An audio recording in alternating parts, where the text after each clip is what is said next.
Roman হরফের দাবিতে রাজ্য জুড়ে অরাজকতা পরিবেশ সৃষ্টি করেছে। তাতে জাতি জনজাতি সকল অংশের জনমনে ব্যাপক ক্ষোভ দেখা দিয়েছে। গণতান্ত্রিক আন্দোলনের নামে যে তাণ্ডব চালানো হয়েছে তা দিকে দিকে সমালোচিত। একটা ছাত্র সংগঠনের ডাকে এইভাবে জনদুর্ভোগ তৈরির মধ্য দিয়ে স্বাভাবিক জনজীবনে বাধা তৈরি হলেও প্রশাসন প্রায় নীরব ভূমিকা পালন যেমন করছে, ঠিক এর পাশাপাশি স্বাভাবিক দায়বদ্ধতা প্রদর্শন করে মানবিক ভূমিকা পর্যন্ত পালন করতে পারছে না। তার পরিপ্রেক্ষিতে প্রশাসনের কঙ্কালসার চেহারা বেরিয়ে পড়েছে।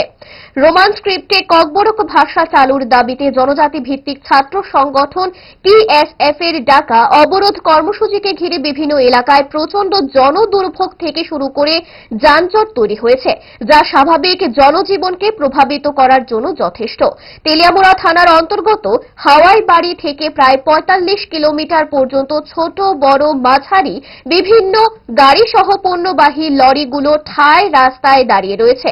সবচেয়ে হৃদয় বিদারক ঘটনা হচ্ছে শত শত যান চালক থেকে শুরু করে বিভিন্ন স্তরের যাত্রীরা রাস্তায় দিন কাটাতে থাকলেও প্রশাসন ন্যূনতম মানবিক মূল্যবোধ নিয়ে তাদের পাশে দাঁড়িয়ে জল সহ কোনো আশ্রয়ের ন্যূনতম ব্যবস্থা করতে পারেনি।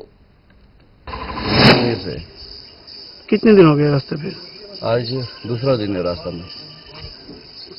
क्या लेके आए? हम तो रॉड लेके आया है कोलकाता से और लोग गुवाहाटी से।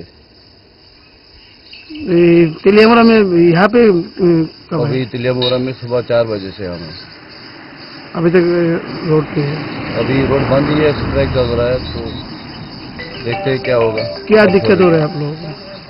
दिक्कत तो रोड में ही होता है, क्या करे। ना कहीं बाथरूम, ना कहीं पानी, ना पानी का भी मसला हो रहा है, बाथरूम जाने का, मुंह धोने का, खाने पीने का, बहुत कुछ इंसान को देखना पड़ता है। रास्ते में बहुत तकलीफ होता है। আমরা আগরতলা থেকে আইছি। कब है? আমরা আইছি 17 তারিখ।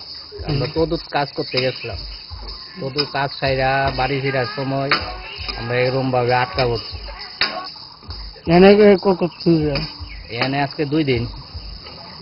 2 दिन रहा। ये राना टाना रास्ते में थी? রান্না টান্না থাকা টাকা সব রাস্তাতে। ভাগ্যিস আমরা তো রান্নার জিনিসপত্র লগে কইরা নিয়ে আইছি, যার লাগে আমরা একটু খিচুড়ি ভাত খাইতে পারি, নাইলে তো আমরা ওইটাও পাইতাম না। প্রশাসন থেকে কিছু ইয়ে করছেন আপনারা? না না, এখন অব্দি প্রশাসন থেকে কেউ আইসে নাই এনে।